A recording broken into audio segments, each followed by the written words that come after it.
So hello friends, so we are back with another video. और आज जो हमारे वीडियो का टॉपिक है वो ये कि हाउ टू कन्फ्रंट फेलियर। मतलब अगर हम किसी चीज़ में परास्त हो जाए या फेल हो जाए तो उस सिचुएशन में या उस चीज़ को हम कैसे कन्फ्रंट करें, ये इसके बारे में आज हम बात करेंगे। तो किसी चीज़ को कन्फ्रंट करने से पहले हमारा ये समझना ज़रूरी है कि फेलियर क्या है। अब फेलियर की जो डेफिनेशन होती है पर्सन टू पर्सन वेरी कर सकती है। अब फेलियर भी दो तरीके के होते हैं, एक टेम्पररी होता है और एक परमानेंट होता है। फॉर एग्जांपल मैंने एक इंटरव्यू देखा था एक क्रिकेटर का, तो वो बता रहे थे कि जो आज हमारे इंडियन क्रिकेट टीम में जो बहुत ही बड़े प्लेयर हैं सूर्य कुमार यादव जी, तो उनका जो शॉट था, जो वो 360 शॉट खेलते थे, सुपर शॉट बोलते हैं, तो उसकी वजह से उनकी काफ़ी जगह सिलेक्शन नहीं हुई थी। मतलब जब वो शॉट खेलते थे तो उस शॉट को उन्होंने अच्छा करने की वजह से कभी कभी वो बहुत प्रैक्टिस करते थे उस शॉट को, और उस शॉट को मैचेस में भी यूज़ करते थे। लेकिन कभी कभी क्या होता था, वो शॉट जो होता था वो मिस हो जाता था। उसकी वजह से कोच लोग उस पर भड़क जाते थे कि आपने ये शॉट ऐसा क्यों खेला। तो उसकी वजह से उनकी कई जगह सिलेक्शन नहीं हुई। तो वो एक टेम्पररी फेलियर था। इसका मतलब ये नहीं कि उस जगह उनकी एक दो बार अगर सिलेक्शन नहीं हुई तो आगे जाके इंडिया नहीं खेले। पहली बात तो ये समझना बहुत जरूरी है, ये date is called a temporary failure, कि उन्होंने उस शॉट को अच्छा करने के लिए कई बार उस शॉट को इम्प्लीमेंट करने की कोशिश करी, जो पहले शुरू में नहीं हो पाए, लेकिन बाद में उसमें वो परफेक्ट हो गए। लेकिन जब तक वो परफेक्ट नहीं हुए उन्हें फेलियर का सामना करना पड़ा। तो ये तो होता है हमारा टेम्पररी फेलियर। परमानेंट फेलियर क्या होता है कि फॉर एग्जांपल मेरा सपना था इंडिया खेलना क्रिकेट में फॉर एग्जांपल, और मैं लाइफ में कभी भी इंडिया नहीं खेल पाया, तो that is a permanent failure.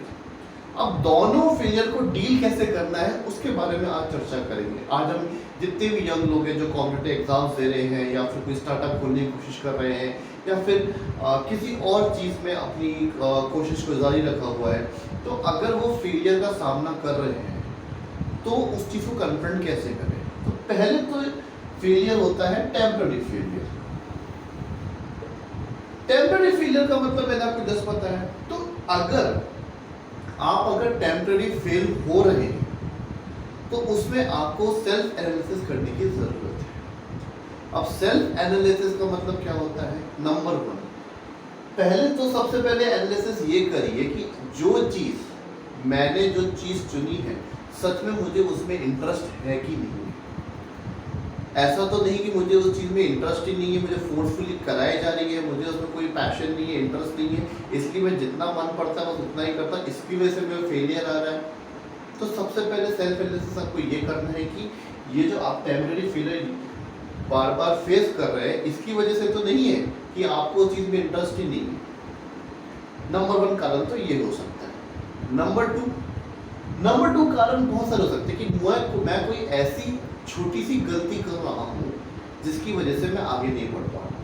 For example, जैसे कुछ बच्चे होते हैं जो पढ़ के काफ़ी अच्छा जाते हैं, एग्ज़ाम में पढ़ के काफ़ी अच्छा जाते हैं, लेकिन एग्ज़ाम में जब वो पहुँचते हैं तो वो नर्वस हो जाते हैं, उनमें शिवरिंग होने लगती है, पसीने आने लगते हैं, और वो उनका दिमाग वैसा नहीं चलता जैसा उनका खाली जब वो खाली बैठ के आराम से पढ़ रहे होते हैं तो स्टडी टेबल पे, उनका वैसा दिमाग वैसा नहीं चलता एग्जाम हॉल में जैसा उनको घर पे चलता था। नंबर 2 बात ये भी हो सकती है, इसको हम परफॉर्मेंस प्रेशर भी बोलते हैं। क्रिकेट में भी होता है ये, जो हम नेट्स में प्रैक्टिस करते हैं तो हमें पता होता है कि आउट होने का कोई डर नहीं है, अगर आउट हो भी गए तो कोई बात नहीं है, ये कोई मैच नहीं है। लेकिन जब हम मैच में जाते हैं तो आउट होने का डर हमें बहुत सताता है, उसकी वजह से हमारी परफॉर्मेंस ऊपर नीचे हो जाती है। कोई भी बॉलर उसको हम सेफली खेलने की सोचते हैं, लेकिन नेट्स में क्या होता है, हमारा दिमाग में आउट होने का डर नहीं होता, तो एक एडिशनल प्रेशर हमारे दिमाग पे बन जाता है जब हम मैच में खेलते हैं। ऐसे ही एग्जाम में भी होता है कि अगर ये सवाल मुझे घर पे अगर मैं बना रहा हूँ नहीं आया तो कोई बात नहीं, मैं सॉल्यूशन देख लूँगा, लेकिन अगर एग्जाम में ये सवाल मुझसे नहीं बना तो उसकी वजह से मुझे बहुत प्रॉब्लम हो सकती है, मेरा करियर भी ऊपर नीचे हो सकता है। तो इस चीज़ को, ये एक दूसरी चीज़ है जिसकी वजह से क्या होता है, इंसान का परफॉर्मेंस गिरता है। तीसरी चीज़ ये होती है कि इंसान एग्जाम में टाइमिंग मैच नहीं कर पाता अच्छे से। मतलब क्या होता है, कुछ लोग बहुत स्लो लिखते हैं, स्लो होते तो वो काफ़ी इंटेलिजेंट है, सवाल बना भी लेते हैं, लेकिन उनकी टाइमिंग और उनका जो क्या कहते हैं, जो ड्यूरेशन लेते हैं सवाल को सॉल्व करने का, वो बहुत ज़्यादा होता है, तो टाइम पे वो एग्ज़ाम को कंप्लीट नहीं कर पाते। तो इन चीज़ों को कैसे इम्प्रूव, ये आपको सेल्फ एनालिसिस करना है कि मुझ में कौन सी कमी है। फॉर एग्जाम्पल, जब मैंने स्टाफ सिलेक्शन कमीशन दिया था तब तो मेरा सिलेक्शन हो गया था, लेकिन उससे पहले ही मैंने काफ़ी एग्जाम्स दिए जिसमें मेरा सिलेक्शन नहीं हुआ था। तो मैंने सेल्फ एनालिसिस किया कि मेरा सिलेक्शन आखिर हो क्यों नहीं रहा है, कौन से ऐसे सवाल हैं जिसकी वजह से मैं वीक पढ़ रहा हूँ। तो मैंने ये देखा था कि कुछ पर्टिकुलर सब्जेक्ट्स के जो पर्टिकुलर क्वेश्चंस हैं उसमें ही मैं पर्टिकुलर गलती कर रहा हूँ। मेरी स्पीड अच्छी थी, टाइमिंग अच्छी थी, इवन मेरा परफॉर्मेंस स्पेशल भी मुझे इतना नहीं होता था, मैं मतलब उस टाइम में अच्छे से परफॉर्म करता था एग्जाम में, मेरा इतना दिमाग में लोड नहीं लेके करता था मैं, लेकिन कुछ सब्जेक्ट्स के कुछ एरिया में मैं वीक था, तो उसको मैंने अच्छे से प्रिपेयर कर लिया सेल्फ एनालिसिस करके। तो उसके बाद मेरा स्टाफ सिलेक्शन कमीशन निकल गया, तो मेरा टेम्पररी फेलियर यहाँ पर खत्म हो गया। करेक्ट। तो टेम्पररी फेलियर को अगर आपको खत्म करना है तो आपको सेल्फ एनालिसिस करना पड़ेगा। फॉर एग्जाम्पल, मैं भी क्रिकेट खेलता हूँ, शौक के लिए खेलता हूँ, अभी तो मेरी शायद उतनी एज रही नहीं कि मैं आगे जा सकूँ, लेकिन शौक के लिए खेलता हूँ। तो जब भी मैं कॉर्पोरेट के मैचेस में जाता हूँ तो मैं पहली बॉल पे कई हुआ है मेरे साथ कि पहली बॉल पे मैं LBW आउट हो गया। तो मैंने अगले दिन ही मतलब कोच को जाके बोला कि सर मेरा ये LBW का प्रॉब्लम है, मैं कोई भी बॉल आती है LBW में आउट हो जाता हूँ।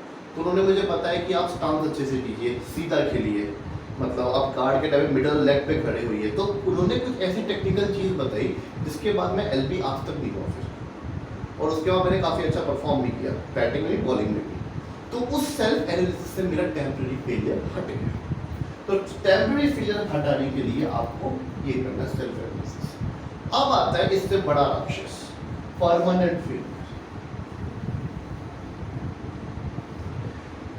परमानेंट फेलियर एक खतरनाक चीज है जो कि अच्छे से अच्छे इंसान को हिला के रख सकता है, अच्छे से अच्छे इंसान का, बड़े से बड़े इंसान का कॉन्फिडेंस डगमगा सकता है। इसे हम कहते हैं परमानेंट फेलियर। फॉर एग्जांपल, मुझे यूपीएससी क्रैक करना था, लेकिन 6 के 6 अटेम्प्ट हो गए, मैं यूपीएससी क्रैक नहीं कर पाया। मैंने बहुत सेल्फ एनालिसिस किया, मैंने अपने टेम्पररी फेलियर्स को हटाने की कोशिश करी, लेकिन at the end of the day I was not able to clear the UPSC.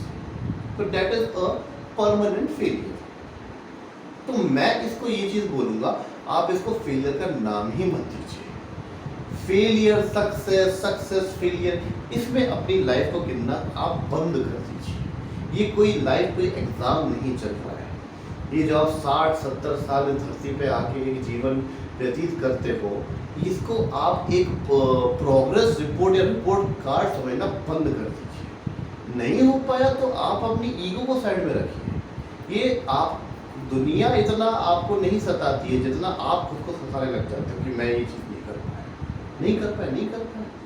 For example, आप हैरी संधू जी को तो जानते होंगे, वो कोडी मैनोकेन जी सिंगर है, पंजाबी सिंगर, ये गाना उन्होंने गाया है। तो he is a successful singer, very successful singer, और वो काफ़ी मूवीज में भी आ चुके हैं, मुझे काफ़ी पसंद भी है वो, उनकी सिंगिंग और उनके गाने भी। तो अभी आप उनको देखेंगे तो लगेगा कि he is a successful person, but उन्होंने एक इंटरव्यू में कहा था कि he wanted to play for India, और उन्होंने शायद अंडर 19 वगैरह में परफॉर्म भी किया था, but he was not able to get selected in the tour for Sri Lanka. तो वो सेलेक्ट नहीं हो पाए इंडियन क्रिकेट टीम में, तो उनका परमानेंट फेलियर तो उस टाइम पे आ गया था। तो उसके बाद सक्सेस कैसे आ गई फिर? अगर उनका सपना उधर ही खत्म हो गया था कि मैं इंडियन क्रिकेटर बनना चाहता हूँ, मैं इंडिया की जर्सी लाइफ में नहीं पहन पाया, तो उनको उनकी लाइफ तो उधर ही खत्म हो जानी चाहिए थी। तो क्या खत्म हुई? नहीं हुई ना। उसके बाद वो दूसरी चीज़ में सिंगिंग, डांसिंग, डायरेक्शन, एक्टिंग, इस सब में चले गए और उसमें वो काफ़ी सक्सेसफुल है। और ऐसा भी नहीं कि उन्होंने क्रिकेट छोड़ दिया, आजकल भी वो क्रिकेट खेलते, सेलिब्रिटीज लीग में वो क्रिकेट भी खेलते। तो ये चीज़ को तो आप छोड़ दीजिए कि मैं फेलियर हो गया, मैं लूजर हो गया, मैं विनर हो गया। एक एग्ज़ाम क्रैक करने से आप विनर भी नहीं होंगे, और एक एग्ज़ाम आप फेल होने से आप लूजर भी नहीं होंगे। पीयूष बंसल जी लेंसकार्ट के जो ओनर हैं, वो one of the best entrepreneurs में आते हैं इंडिया के। He was not able to clear IIT, जब वो शार्क टैंक में बैठते सारे IITians बैठते बट वो अकेले नॉन IITian है। करेक्ट है कि नहीं? तो ये ऐसी चीज होती है कि आप एक पर्टिकुलर चीज से अपने आप को नापना बंद कर दीजिए। फॉर एग्जाम्पल आकाश चोपड़ा जी को देख लीजिए, ही was not a very successful cricketer but he is successful commentator, is a very successful commentator.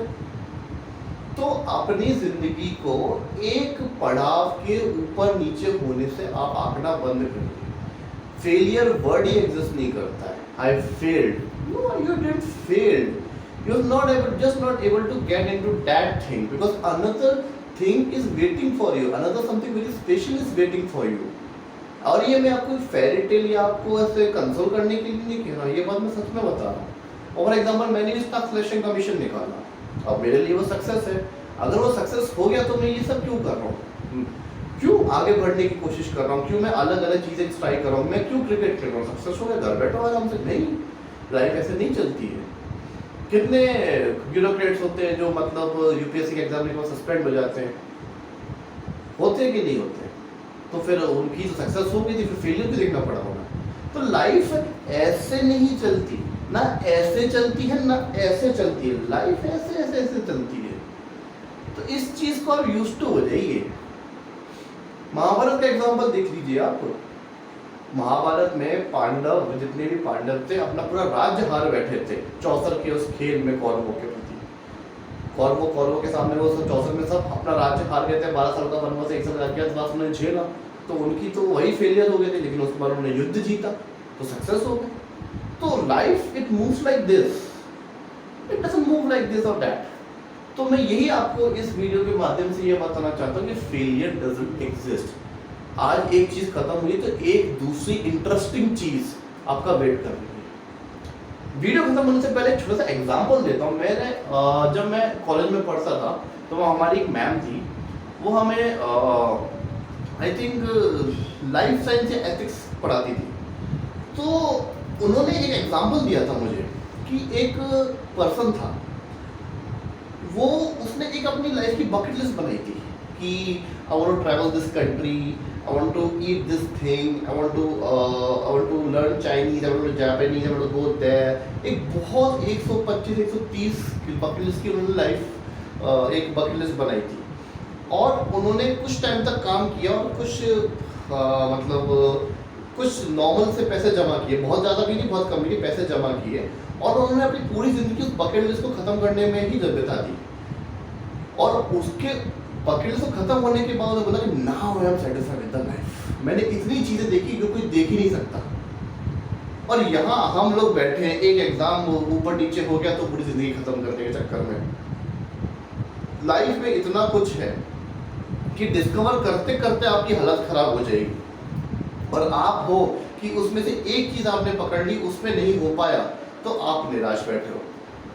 अरे एक ओवर में 6 बॉलें होती हैं, एक बाउंसर आपने डक कर दी, एक बॉल को नहीं मार पाए, इसका मतलब ये थोड़ी ना कि सेंचुरी नहीं मार पाओगे, अगली बॉल पर लगाओ स्टेप आउट, चौका छक्का जो भी है।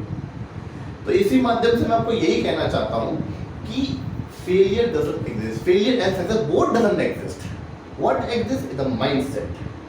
आप बड़े बड़े लोगों के एग्जाम्पल देखो, जितने भी लोग बड़े बड़े हुए हैं, कभी ना कभी उन लोगों ने फेलियर अपनी लाइफ में फेस किया, but then kept going, they never considered those things as failure, they considered as simple hurdles or lessons, experiences।